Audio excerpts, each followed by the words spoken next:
pour la parole de Dieu. Je vous aime tous.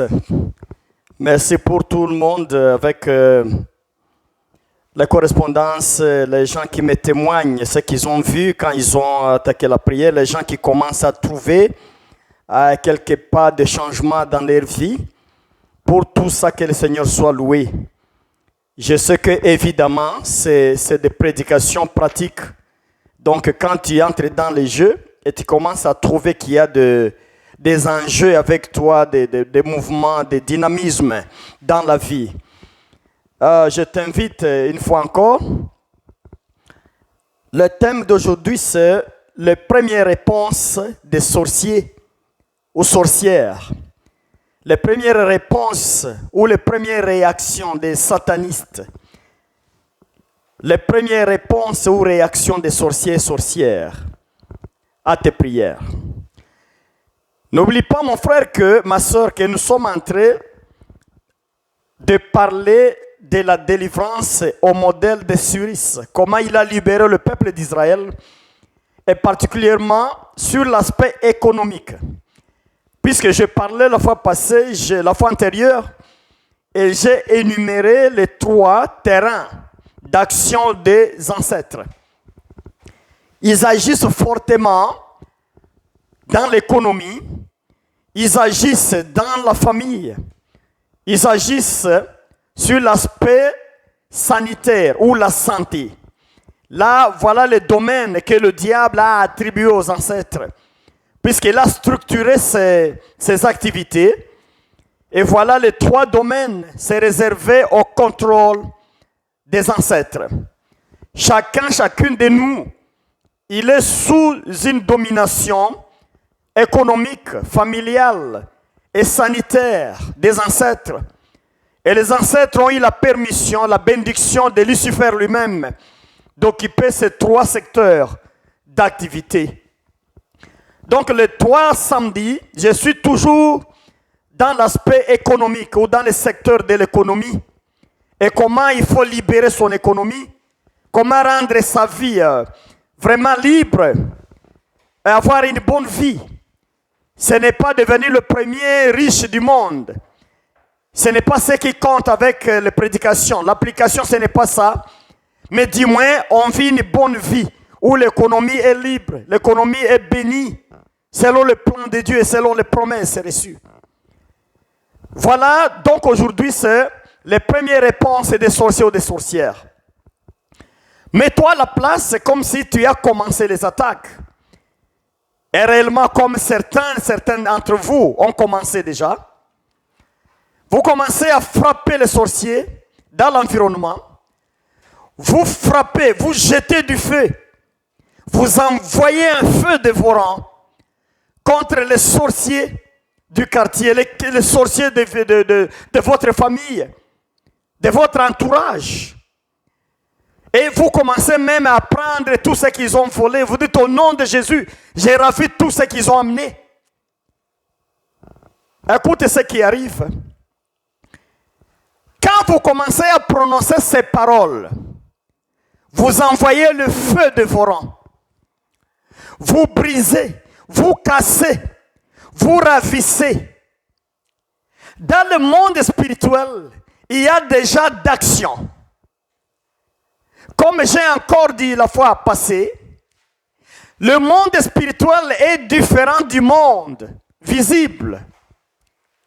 Ce que nous appelons paroles qui s'évaporent dans ce monde visible, dans le monde spirituel, c'est ça l'action. C'est pourquoi la Bible nous conseille de parler, d'envoyer les oracles, de prononcer. C'est ça l'arme qui est là, prononcer, parler. Maintenant, quand nous parlons, nous mettons les actions, nous faisons les actions dans le monde invisible, dans le monde spirituel. Chaque sataniste, chaque sorcier, sorcière, les magiciens blancs, les magiciens noirs, quand ils commencent à frapper, ils sentent qu'ils reçoivent des coups. Il peut être au marché, il peut être au magasin, disons dans un avion, il peut être dans le bus, dans le train, à bord d'un véhicule, tout ça. Quand tu commences à frapper, il va sentir directement qu'il est attaqué. Chacun qui a touché ta vie, chacune qui a touché ta vie, quand tu commences à frapper, il sent l'alerte sur son corps. Il sent qu'il est attaqué. Et il y a des réflexes maintenant de défense. Quand les sorciers, les satanistes, c'est quoi? C'est envoyer du retour l'attaque à celui qui attaque. Donc, il ne fera pas d'abord l'effort de savoir qui l'attaque. Mais d'abord, il va envoyer. C'est un retour.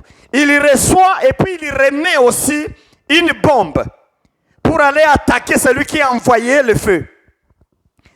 Voilà, c'est là que je vais essayer d'expliquer pendant cet enseignement ou cette prédication. J'ai trouvé deux grandes réponses des satanistes ou des sorciers, sorcières. Quand ils commencent à envoyer le feu, ils ont deux façons de réagir. Et c'est des façons concomitantes. C'est-à-dire, des fois ça va ensemble, des fois ça se succède. Il y a la première réponse qui va, et la deuxième va suivre. Des fois, les deux réponses à la fois. Ils envoient les deux réponses pour se défendre et pour repousser l'adversité. Qu'est-ce que la première réponse qu'ils envoient? Quand ils sont attaqués comme ça, ils sentent dans leur corps spirituel qu'ils sont attaqués. Ils envoient les émissaires. Ces émissaires viennent. C'est pour la destruction morale de celui qui a attaqué. Ils viennent pour le détruire moralement, pour le démunir des armes, pour enlever la force de celui qui a attaqué. Ces messagers ou disons ces émissaires, c'est quoi? C'est des démons. Chacune dans ce monde a son instinct spirituel de défense. Les sorciers, les satanistes, ils ont un instinct de défense très développé. Ce n'est pas comme nous chrétiens des fois. Nous recevons des coups, nous sommes attaqués. Et des fois nous fuyons. Nous allons nous agenouiller. Nous demandons la grâce de Dieu. Nous commençons à frapper au ciel, à demander secours. Et le temps passe comme ça. Le temps que l'ange va descendre pour défendre, nous réceptionnons des coups et des blessures des fois. Mais dans leur monde, les satanistes, les sorciers, ce n'est pas le cas. Sur eux-mêmes, sur leur corps astral, comme ils appellent ça, ils portent une défense. C'est-à-dire, quand ils reçoivent un coup, ça déclenche directement du retour une contre-offensive. Ça doit aller et retrouver celui qui a attaqué. Voilà un peu le système. Et cette première attaque qui est instinctive, c'est ce que j'ai appelé les émissaires. Ce sont des signaux. Signaux comme signal, signaux qu'ils envoient. Tu vois les étoiles, ils te font peur là. Ils te montrent que si tu continues, c'est dangereux. Tu t'exposes. C'est des démons. Donc en bref, ils ont des démons qui les protègent aussi. Quand ils vont essayer, quand ils prennent la magie, quand ils acceptent, quand ils sont loin pour devenir sorciers ou sorcières, ils reçoivent aussi l'onction satanique. Et dans l'onction satanique, il y a la protection. Et dans la protection, il y a la contre-attaque ou la contre-offensive de celui qui attaque. Et ils offensent, ils ont contre-attaqué celui qui a commencé par attaquer. Ce sont des démons qui les protègent. Et pour repousser. Donc vous attaquez et aussi attaquent de manière automatique. C'est un réflexe automatique de défense. Tu jettes et puis aussi lance directement. Quand ils sentent qu'ils sont attaqués, ils lancent immédiatement. Il peut être au marché en train de vendre les tomates. Mais quand il se sent attaqué, il va lancer. Il y a des gestes qu'ils font. Et il lance aussi des obus pour contre-attaquer. Il ne pourra pas fermer les marchandises et rentrer à la maison, non. Il continue à vendre ses tomates, n'est-ce pas, moi, ses habits, et continue à faire son travail au bureau. Mais en même temps, il lance. Il peut lancer par un geste, par un mot. Il peut entrer dans la toilette, dans la salle de bain, et il lance. Les gens ne sauront pas ce qu'il est en train de faire, mais évidemment, il sait comment lancer pour contre-attaquer l'adversité. Maintenant, qu'est-ce qui arrive à quelqu'un qui a attaqué, qui a envoyé le feu céleste? Quand tu envoies, comme j'ai dit qu'il faut anticiper les combats, tu commences à minuit, tu attaques la sorcellerie, tu attaques les satanistes dans ton environnement, tu les attaques dans la famille, tu les attaques, tu repousses, tu envoies du feu, tu détruis, tu dévores tout ça. Écoute, il faut sentir là où ils sont, qu'ils sont menacés. En expérience, vous avez vécu cette expérience, vous tous. Qu'est-ce qui arrive? Vous avez combattu sérieusement la nuit. Vous avez pris 30 minutes, vous avez pris 1 heure. D'autres arrivent à 2 heures, 3 heures de prière, de combat. Mais qu'est-ce qui arrive le matin? Vous voulez prendre le fer pour repasser la chemise et sortir. Le fer tombe en panne. Ça n'entre pas le courant. Le problème commence comme ça. Vous voulez, n'est-ce pas, chauffer un peu du thé? Cafetière là, ou du café? Cafetière, non. Soit tu fuites du courant, soit quoi? Vous voulez allumer le véhicule ou démarrer? Il y a problème de batterie. Batterie low. Vous allez toucher un habit, vous le trouvez sale. L'épouse n'a pas préparé ça. Ou l'enfant a sali l'habit qui était au programme. Et pourtant, il y a rendez-vous. C'est le jour de se porter en costume, par exemple, en tenue de fête. Mais cet habit-là n'a pas été préparé. Et il n'est pas dans les conditions d'être porté ce jour-là. Ça crée un problème. Ça peut être une maladie brusque qui attaque la femme, qui attaque un enfant. Et le matin vers 5h30, non, on vous dit non, ici la fièvre, ça ne va pas. Il faut aller consulter le médecin. Il faut appeler l'ambulance, ainsi de suite. Regarde un peu la contre-attaque, comment les sorciers attaquent, comment ils contre-attaquent. Tu vas trouver ce matin même, les chicanes commencent dans la cabane. Des petits conflits avec l'épouse, des petits conflits avec l'époux, le mari. Un petit rien là, ça crée du feu, une explosion. Mais pourquoi toi, femme? Mais pourquoi mon mari? Mais pourquoi toi? Ça chauffe le matin. Quand tu vois tout ça, il faut réfléchir. Il y a un mauvais comportement d'un enfant dans la famille. Le matin même, il se lève, là, il se réveille. Mais il affiche un comportement impoli, une attitude négative, une provocation de parents. L'enfant change d'attitude. Tu vas trouver, par exemple, ce matin-là, tu vas chercher ce que tu cherches d'habitude. Une activité régulière de la vie. Tu vas toucher comme tu touches. Mais quand tu touches, ça ne va pas. Le laptop peut bloquer. Le laptop, tu as perdu le password, le mot de passe. Des petits riens là, des petits riens là. Je n'ai pas oublié un jour. J'étais dans cette phase-là d'attaquer la sorcellerie qui a embourbé ma vie. Et j'ai frappé la nuit sérieusement. J'ai frappé au cimetière.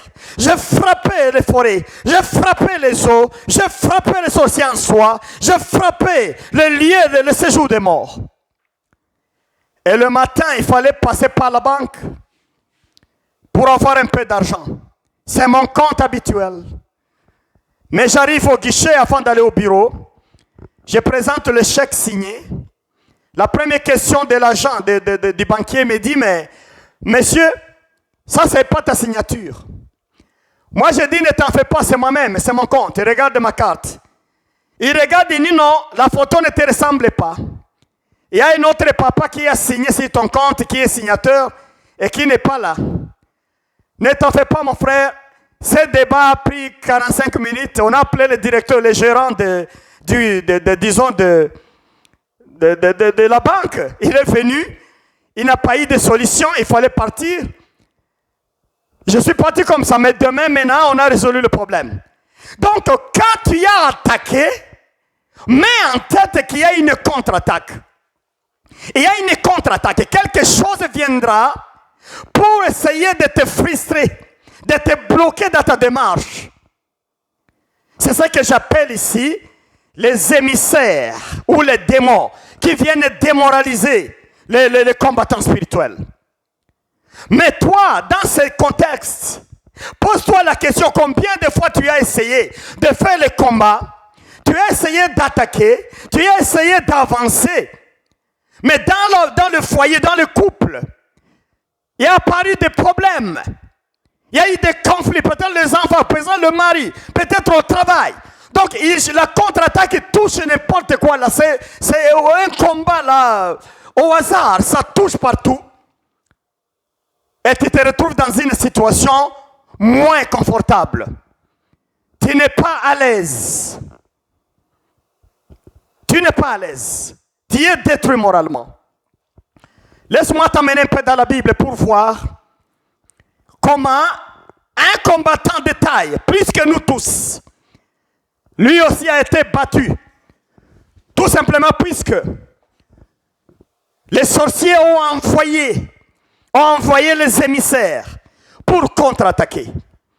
Je t'invite dans la Bible, j'utilise la traduction Louis II, 1er roi 19, verset 2. 1er roi 19, verset 2, la Bible nous dit ceci. Jézabel envoya un message à Élie. Je recommence. Jézabel envoya un message à Élie pour lui dire que les dieux me traitent de toute leur rigueur. Si demain à 7 heures, je ne fais pas de ta vie ce que tu as fait de la vie de chacun d'eux. Pour paraphraser le verset biblique, je vais dire ceci. Monsieur Élie, je te dis ceci au nom de nos dieux, les dieux minuscules, les dieux minuscules, que les dieux minuscules me traitent dans leur rigueur si demain à cette heure-ci, donc après 24 heures, monsieur Élie, si je n'ai pas ta vie à main, ta tête sur l'assiette, comme toi-même tu as tué les prophètes de Baal. Regarde un peu le message, les missions de Jézabel envers Élie. Quel est le contexte? Si tu rentres en arrière dans l'Ancien Testament, tu verras que Élie a commencé par appeler tous les Israélites sur le mont Carmel. Il a réuni tous les Israélites sur le mont Carmel. Il a amené tous les prophètes de Baal. Et il était là seul, et il les a confrontés. Et il a organisé un examen où il fallait offrir les sacrifices. Et l'examen était tel que les groupes qui saura télécharger le feu, amener le feu du ciel pour consumer l'offrande sur l'autel, c'est le groupe qui a le vrai Dieu. Cette histoire est connue par tous les chrétiens et tout le monde qui lisait la Bible. C'est 1er roi, chapitre 18, verset 1 et suivant. C'est un long contexte où le récit est présenté, où à la fin du récit, les prophètes de Baal ont échoué d'amener le feu sur l'autel. Mais quand l'heure du culte est arrivée, l'heure des sacrifices, Élie a levé ses mains en haut. Il a dit, le Dieu d'Abraham, le Dieu de Jacob, Dieu d'Isaac. Voilà comment il a invoqué. Que ça soit connu aujourd'hui en Israël, que tu es le Dieu le Tout-Puissant et que moi-même, Élie, je suis ton serviteur. Moi, Élie, je suis ton serviteur que tu as élu. Par cette prière, il a demandé à Dieu d'agir par le feu. Et la Bible nous relate le feu descendu du ciel. Et l'autel était consumé. Les taureaux, de l'eau, les bois et tout ce qui était là, sur les 12 pierres, il a consumé, le feu a consumé tout. Et tout le monde a acclamé, c'est le Dieu d'Élie qui est le Dieu vainqueur. Le Dieu d'Israël, c'est le vrai Dieu. Le Dieu d'Israël, c'est le vrai Dieu. C'est une confession collective. Dieu d'Israël, c'est le vrai Dieu. Élie ne s'est pas limité à cette démonstration. Il a dit maintenant, je vous prends vous tous et je vous tue. Vous, prophètes de Baal. Et regarde un peu l'histoire, comment il va égorger 450 personnes, prophètes. Il a égorgé, évidemment il était assisté par certains amateurs israélites pour égorger ces prophètes de Baal. Il les a égorgés tous. C'était une grande percée, une grande victoire d'un homme de Dieu. Élie est rentré à la maison. Il était content toute la nuit. Il louait le bon Dieu toute la nuit. Il était très content la nuit de tout ce que le Seigneur a fait pour lui. Mais quand M. Ahab, le roi d'Israël, a rapporté ces nouvelles à Jézabel, son épouse, Jézabel envoie le message que j'ai lu ici, tout de suite là. Jézabel a envoyé un message à Élie pour lui dire que le Dieu me traite dans toutes les rigueurs si demain à cette heure, je ne fais pas de ta vie ce que tu as fait de la vie de chacun de ces prophètes de Baal. Voilà un peu, j'actualise mon enseignement. Chaque fois quand tu attaques les démons, tu attaques les sorciers, les satanistes, ils envoient un message, comme Jézabel a envoyé un message à Élie. Il envoie un message de menaces de mort à Élie. Et il a donné seulement 24 heures, puisqu'il a dit, demain à cette heure-ci. Ça, c'est 24 heures qu'il a donné. J'ai souvent prêché aux gens, j'ai dit, attention, attention, attention. Quand tu fais un péché, l'accusation arrive dans le lieu, dans le séjour des morts, entre 12 heures et 24 heures. Entre 24 heures et 48 heures. Les gens me posent la question, comment tu as su ça, monsieur? Certains collègues théologiens me demandent, mais où est-ce que tu as trouvé ça, tous ces détails-là? Mais la Bible en a. La Bible en a, la Bible en parle. Les sorciers envoient toujours un message sur 24 heures. C'est-à-dire, quand tu as frappé toute la nuit, et s'ils sont atteints par ta prière, par le feu, pendant les 24 heures suivantes, tu seras attaqué par les émissaires, par le message de Jézabel. Ce message-là va t'amener quoi? Ça t'amène la destruction morale. Ça te détruit intérieurement. Ça va te ravir les armes spirituelles. Là où il y avait la joie, tu auras maintenant la colère. Tu vas te chamailler avec ton épouse le matin. Tu vas te chamailler avec les collègues du travail. Tu vas te chamailler avec la police en route. Tu vas te chamailler avec les enfants. Tu vas injurier les clients. tu vas faire ceci puisque la colère maintenant a dominé la place où régnait l'amour et la joie. C'est la grande technique du diable. Donc, les émissaires, les messages qu'ils envoient, les démons qu'ils envoient pour contre-attaquer, ces démons-là, ils viennent pour essayer de te ravir, de détruire les armes spirituelles que tu portais. Ça, c'est la première mission. Détruire les armes spirituelles que tu portais. Et puis on installe la colère, l'agressivité, la haine. La nuit, tu as bien prié, tu étais spirituel.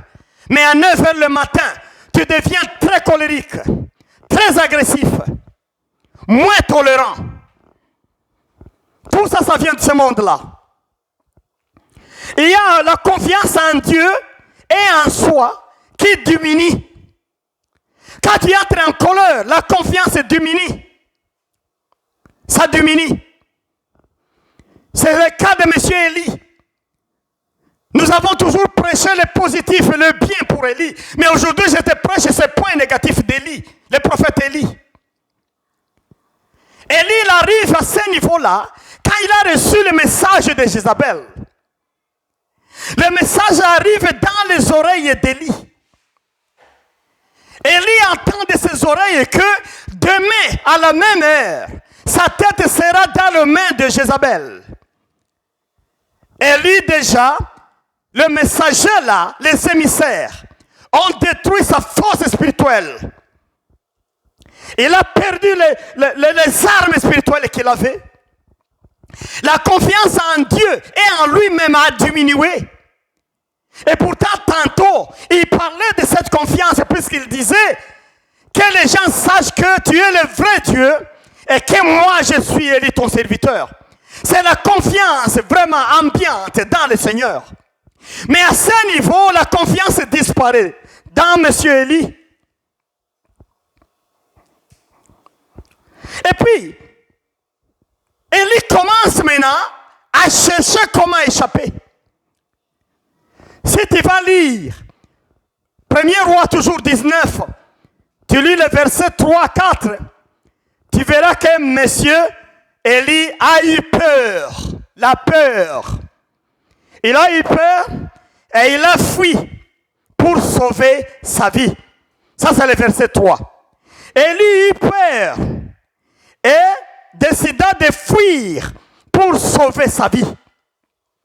Donc, chaque fois quand les émissaires arrivent, quand les sorciers envoient une contre-attaque comme ça, ils amènent la colère dans l'adversaire, ils créent aussi la peur dans l'adversaire, ils créent la fuite ou l'abandon dans l'adversaire. C'est comme ça qu'Élie a laissé le terrain de bataille. Élie a fui. Élie a disparu pour sauver sa vie. Élie est tombé dans la vie charnelle, dans la peur. Il est parti. La destruction morale, toujours. Ça ne s'arrête pas seulement à briser la confiance en Dieu et en toi-même, mais ça barre la route aussi au secours extérieur. Quelqu'un tombe d'emblée, tu es attaqué toute la nuit, tu as frappé les forces du mal. Le matin, des grandes fièvres dans la fillette ou dans le garçon de la maison. Tu appelles l'ambulance, c'est busy. Le téléphone, non, ça ne va pas. Ou bien tu les appelles et te disent, ok monsieur, attends un peu, nous venons. Tu attends 10 minutes, tu attends 20 minutes, tu attends 30 minutes, tu attends 1 heure, l'ambulance ne vient pas. Là, il bloque un peu les secours de l'extérieur. Donc, ce sont là les étapes de la contre-attaque diabolique. Quand tu as frappé les sorciers, quand tu as frappé les satanistes autour de toi, qui essayent d'embrouiller ta vie, retiens que la première réponse, le premier résultat, ils vont envoyer les émissaires avec toutes les conséquences que je viens de dénarrer là. Mon frère et ma soeur, écoute la parole de Dieu. Combien de fois tu as été dans cette situation? Combien de fois? Tu as entendu un bon prédicateur qui essaye un peu d'éroder les gens dans les combats spirituels. Tu as senti aussi le courage de te faire membre du combat. Et tu y commences à faire le combat. Mais tu sais pourquoi tu n'as pas avancé? C'est puisque chaque fois que tu t'es décidé de commencer, tu as jeté les quelques balles pendant quelques minutes et quelques heures. Maintenant, quand ils ont contre-attaqué, tu as été battu par un seul coup de la contre-attaque. Et tu t'es retrouvé KO et tu as abandonné le terrain du combat. C'est ça la vie de beaucoup de chrétiens et chrétiennes aujourd'hui. C'est des gens qui aiment les bénédictions. C'est les gens qui aiment les prophéties. C'est les gens qui aiment les prédicateurs qui ferment les yeux, qui parlent de leur destinée. Mais ce sont les chrétiens qui ne veulent pas les combats. Or, j'ai encore enseigné ceci et je te rappelle. Aucun prédicateur ne t'amènera des solutions à transformer ta vie toi-même. Ta vie, pour que ça change, tu dois toi-même te mettre dans le jeu. Aucun prédicateur ne pourra chasser les démons ou les sorciers des familles. Il le fait quelques heures, mais après encore, ces sorciers t'entourent. Que Dieu nous aide. Écoute la parole de Dieu. Seulement ton engagement va t'amener à la réponse.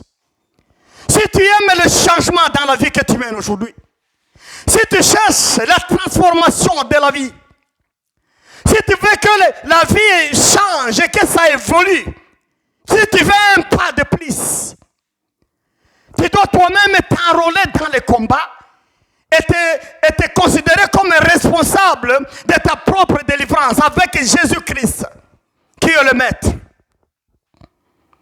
Alléluia. Regarde un peu la taille d'Élie, un grand prophète qui a demandé le feu et le feu est descendu. Élie, il a demandé que le ciel ne donne pas la pluie. Et le ciel, on a eu 3 ans presque et demi sans pluie en Israël. Mais à ce niveau, quand il commence maintenant à attaquer les sorciers, il y a une contre-attaque et Élie va fuir. Si je te mets dans le contexte d'Élie, quand Élie a stoppé la pluie, il n'a pas eu d'attaque comme ce niveau-ci.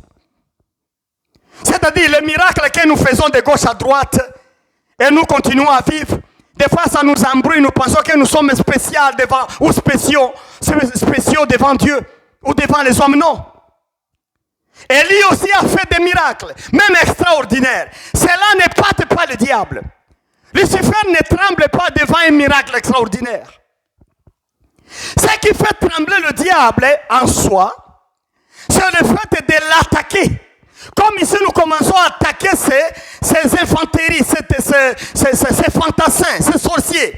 Nous commençons à les attaquer. Là, en tout cas, le quartier est alerté, le quartier général du diable est alerté. Et c'est ce que M. Élie a échoué. Élie, il a fait beaucoup de miracles. Il a ressuscité. Il a demandé que la pluie arrête. Il a prié pour que la pluie revienne. Mais Élie a échoué de pénétrer les combats pour aller attaquer maintenant et continuer les attaques. Il a fait la première attaque de tuer les sorciers. Mais la contre-attaque, il n'a pas résisté. C'est comme toi et moi. Nos réactions, nous avons tué les premiers sorciers, les prophètes de Baal. Nous avons envoyé le premier feu pour les dévorer. Mais quand ils ont envoyé l'émissaire, le messager pour nous décourager moralement, nous abandonnons, nous fuyons le terrain, comme le cas d'Élie. Et Élie s'en va. Le terrain est vide. Jézabel, il reçoit le message qu'Élie n'est plus là, il a fui. Jézabel frappe la poitrine. Il dit, mais elle voulait jouer avec moi, comme il a joué avec les prophètes de Baal. Moi, ce n'est pas ce genre-là.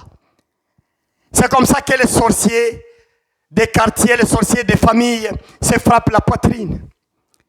Tu commences à prier un jour, 2 jours, tu commences à vouloir attaquer pour ravir ton mariage, pour ravir ta richesse, ravir ton succès, ravir ta gloire, ravir ceci, cela, ton élévation. Hey, il contre-attaque. Et 2 jours après, pagaille, coup de boxe avec l'épouse, coup de boxe avec l'époux, combat au travail, comme j'ai déjà énuméré. Et là maintenant, les fruits de l'esprit, ça sort. Les fruits disparaissent. Tu deviens charnel. Et les sorciers disent, ok, continue la guerre encore si tu es fort. C'est le cas d'Élie. À cause d'Élie, Jézabel a frotté le main, elle a dit, ok, tant que je suis ici, je verrai. C'est comme ça que les sorciers frottent les mains. Quand ils trouvent des petits combattants. Les gens qui veulent aussi, par prestige, être dans les groupes des intercesseurs. Par prestige, ils veulent aussi s'enrôler dans les groupes des gens qui mènent les combats spirituels. Mais ils n'ont pas la force. Ils n'ont pas la persévérance dans ce domaine. C'est à cause de ces gens-là que l'Église n'avance pas. Que Dieu nous aide. Oh, que Dieu nous pardonne. Que Dieu nous réconforte. C'est ça presque. C'est ça presque. Mais une question que je vais poser, comme j'aime toujours poser des questions et répondre. Pourquoi Jézabel a donné 24 heures à Élie? Voilà la question. C'est une question des fois herméneutique, exégétique. Mais ce n'est pas ça ce que je peux prêcher au niveau des prédications. J'essaie un peu d'amener ce qui est simple à comprendre. Mais pourquoi il a dit demain à 7 heures ici, donc dans 24 heures? Aujourd'hui, si je prêche à 10 heures, c'est-à-dire demain à 7 heures, ça sera à 10 heures. C'est 24 heures après. Pourquoi il a donné 24 heures?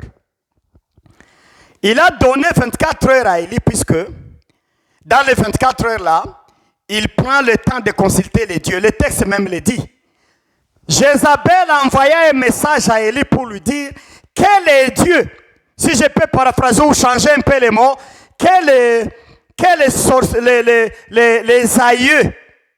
les aïeux ou les ancêtres me traitent dans toute leur rigueur si demain, dans 24 heures, je ne peux pas tuer Élie.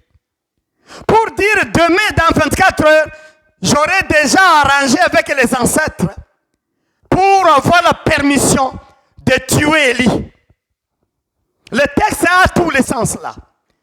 Les dieux minuscules, c'est les ancêtres, les aïeux de Jézabel.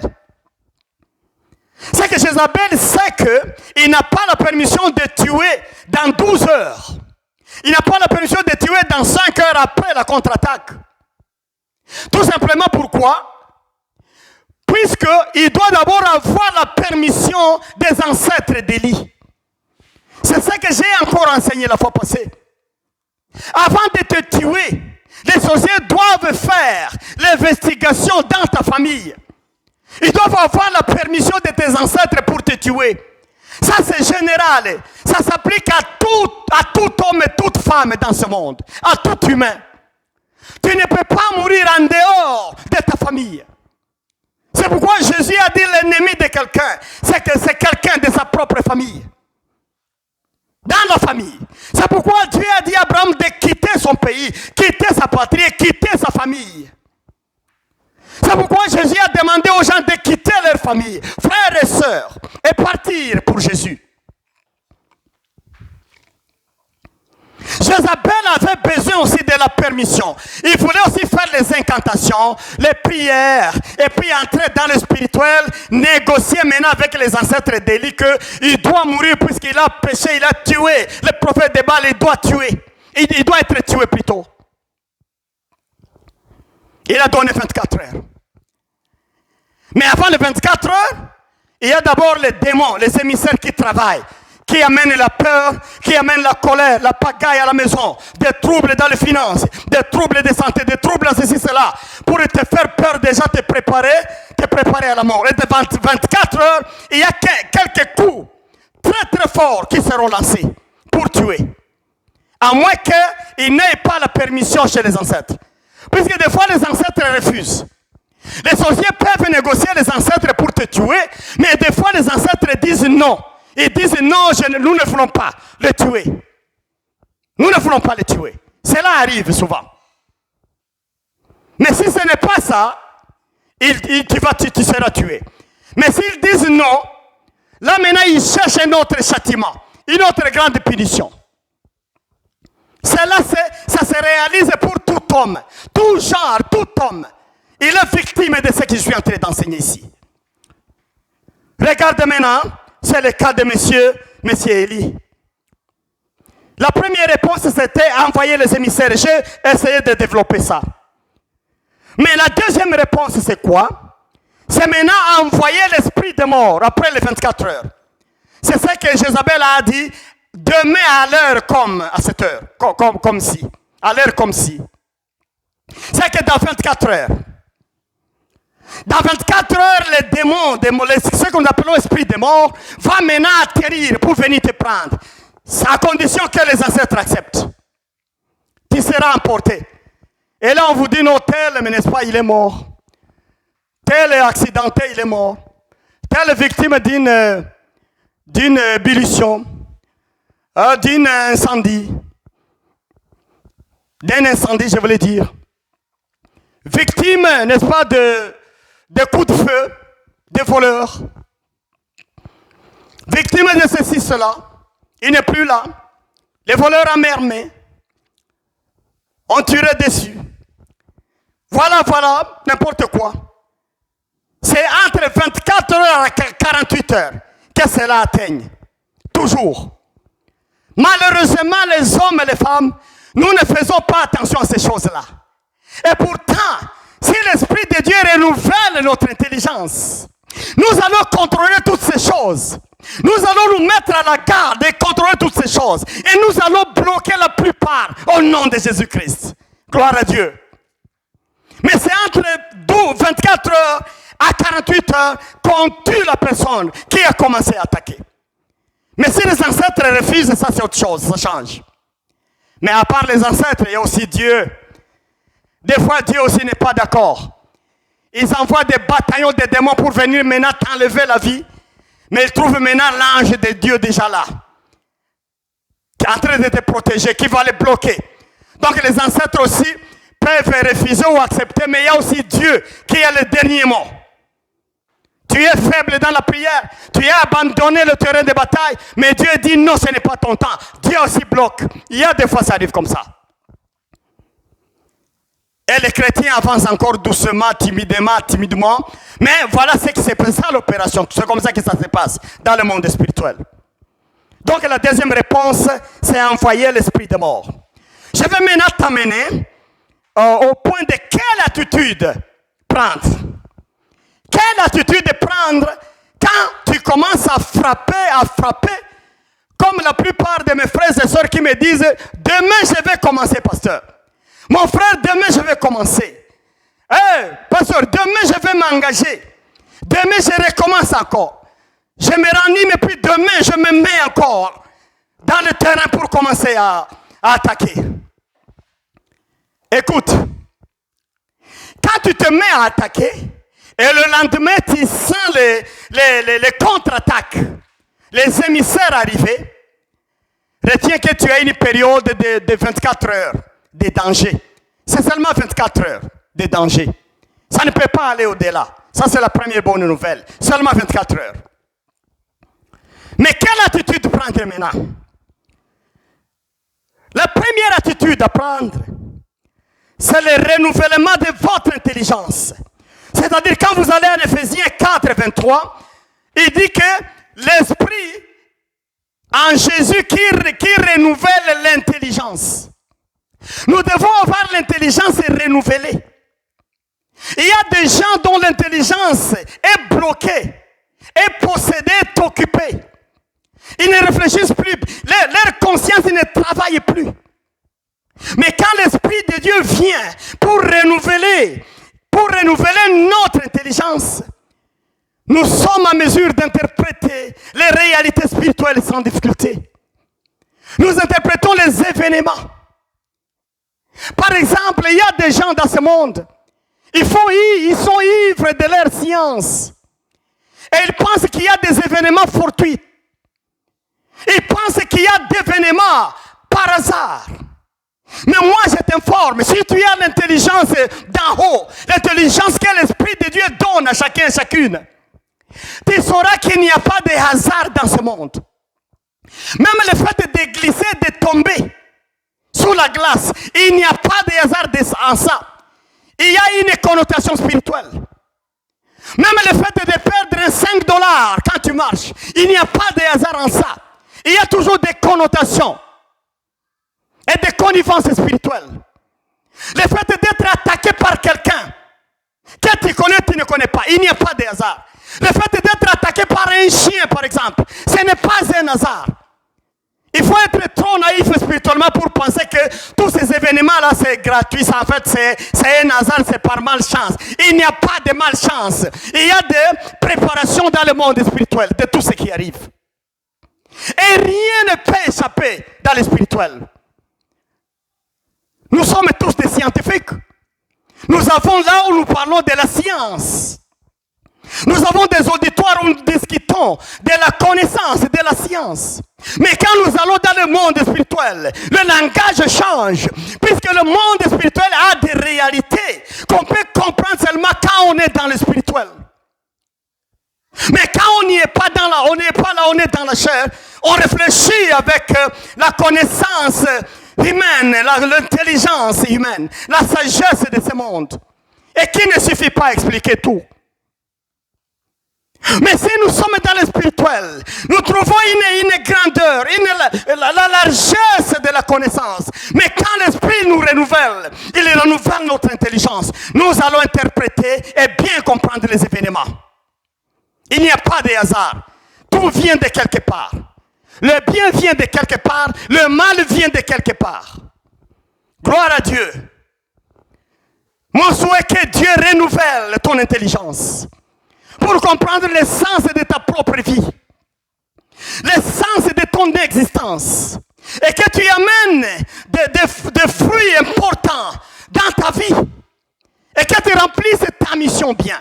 Tu ne peux pas remplir ça si tu n'as pas une intelligence renouvelée, une intelligence qui interprète et qui connaît pour les causes et les effets des choses spirituelles dans ce monde matériel. Oh, hallelujah, gloire à Dieu. Par l'Esprit qui nous a envoyés. Quand nous crions Abba, c'est-à-dire Père, il nous remplit la connaissance. Il renouvelle notre intelligence pour connaître les choses et les secrets cachés.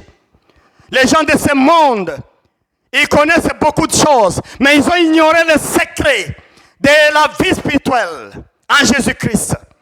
C'est le secret que j'annonce.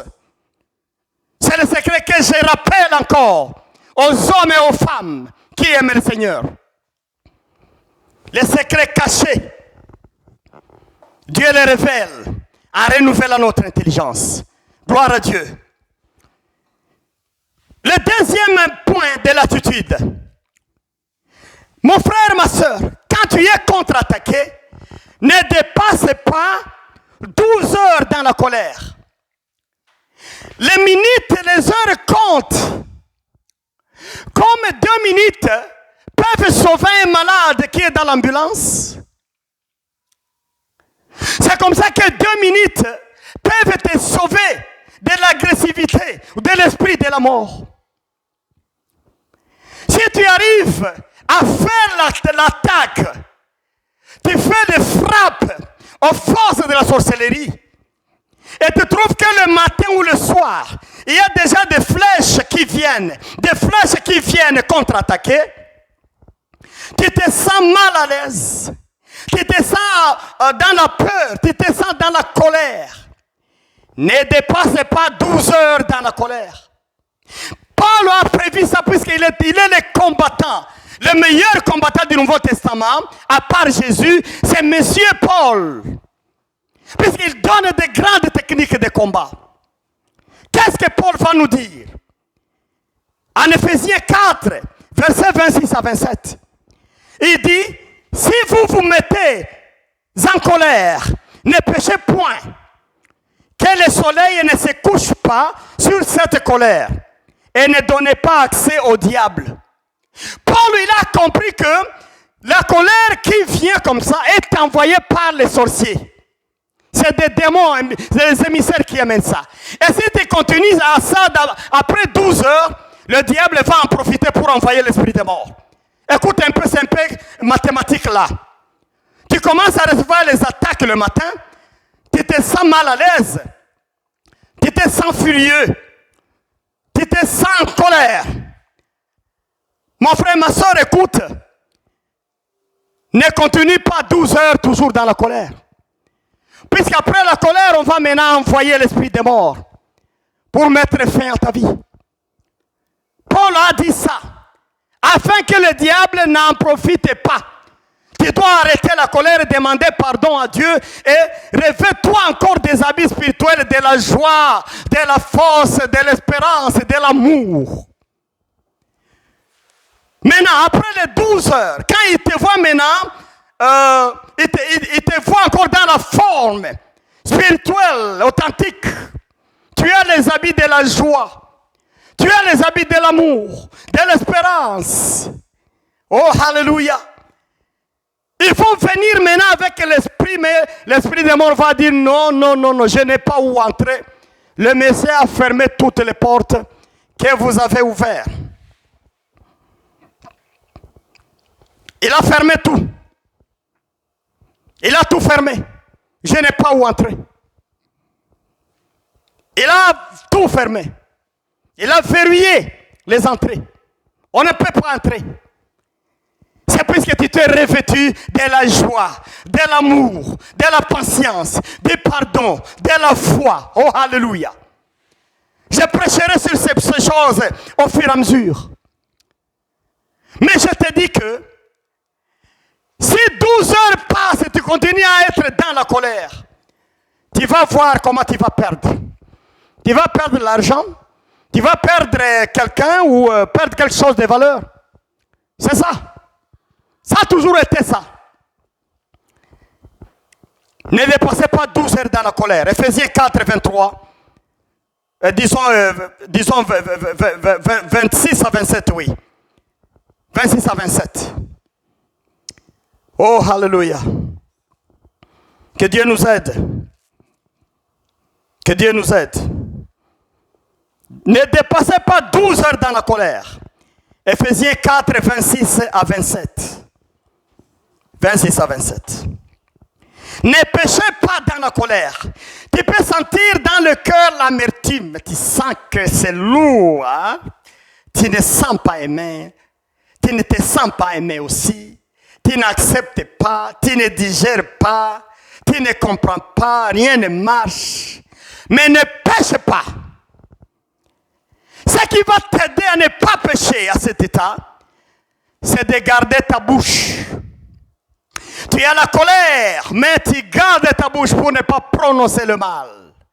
Puisque c'est la bouche qui prononce et qui fait la signature pour donner la permission au diable de venir. Ferme ta bouche.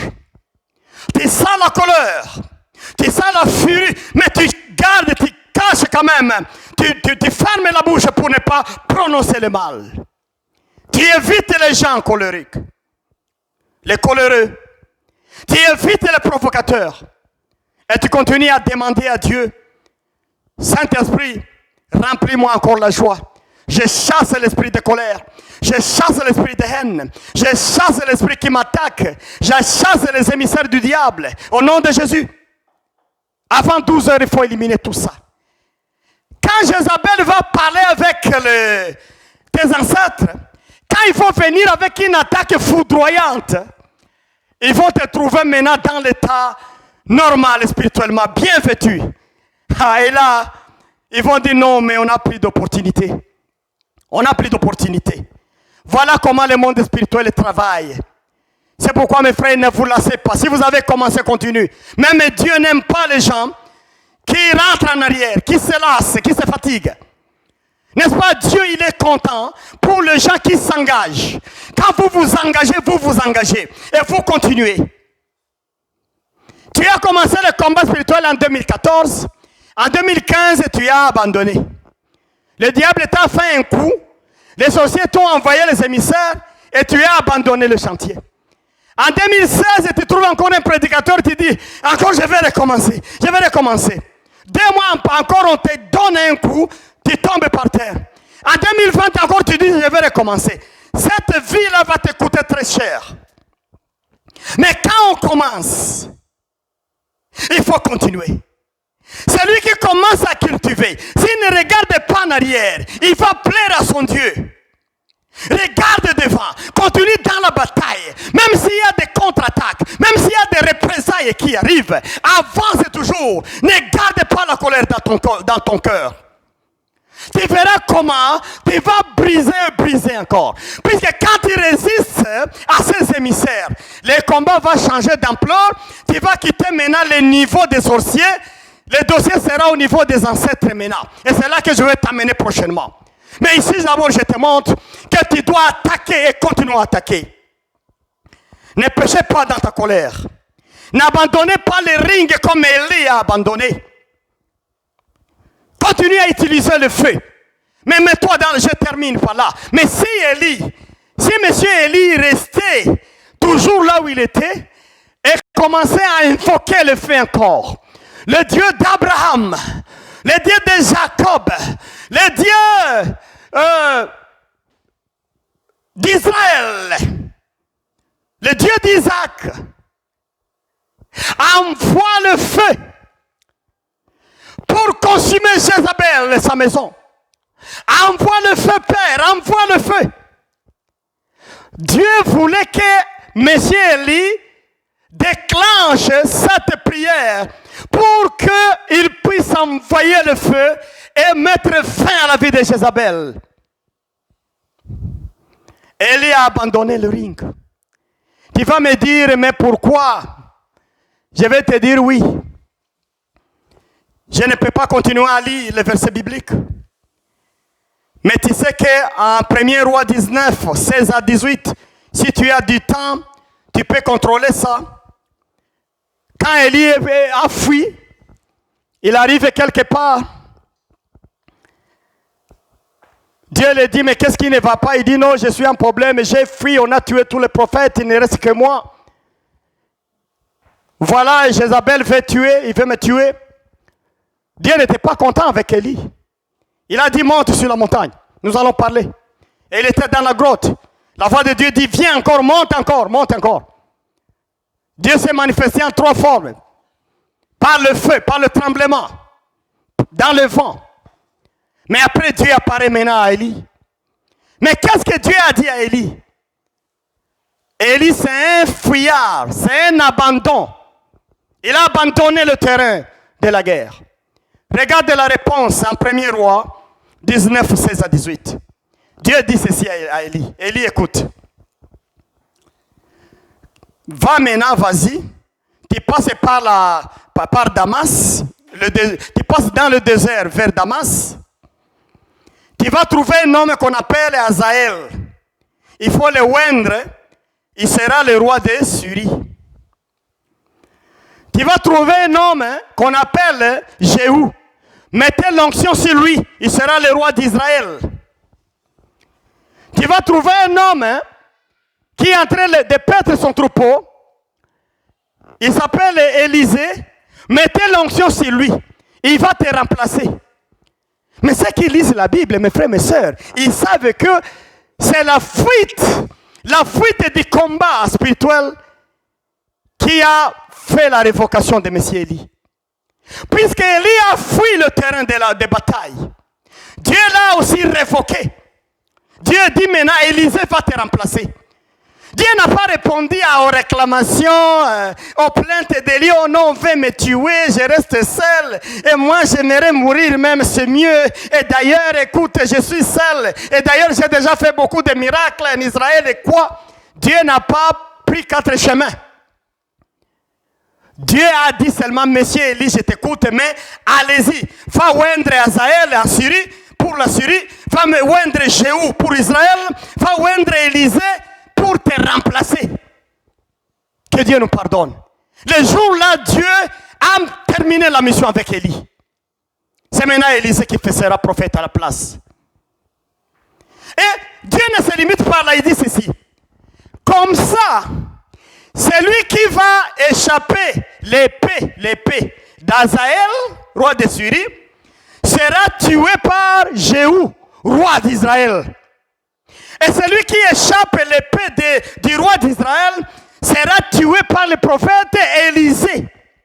Cela nous montre que, évidemment, Dieu voulait qu'Élie puisse exécuter, puisse tuer Jézabel. Maintenant, comme il a abandonné le terrain, maintenant on amène Élisée pour accomplir ça, Jéhu pour accomplir ça, et Hazaël pour accomplir.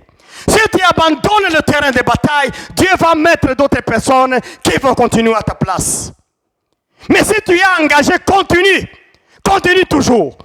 Tu auras de victoire en victoire si tu n'abandonnes pas, si tu continues, si tu persévères. Mais si tu fais un pas en arrière, ça c'est trop dangereux, même risquant. Si tu as commencé, continue. Si tu n'as pas commencé, tu peux commencer. Si tu penses que tu ne peux pas réussir, ne laisse alors. Reste un chrétien comme les chrétiens normaux là. Il va écouter le message, il prie une minute et le soir il dort le matin. C'est les proies des sorciers, les proies des satanistes. Hein? C'est comme les repas des satanistes, c'est ça. Ils font comme ils veulent avec les gens comme ça. Oh, gloire à Dieu. Regardez mon frère, les cinq attitudes que j'ai citées là. Il faut les mettre en pratique. Renouvelle ton intelligence en demandant à l'Esprit de Dieu de te remplir chaque jour. Ne dépasse pas 12 heures dans la colère.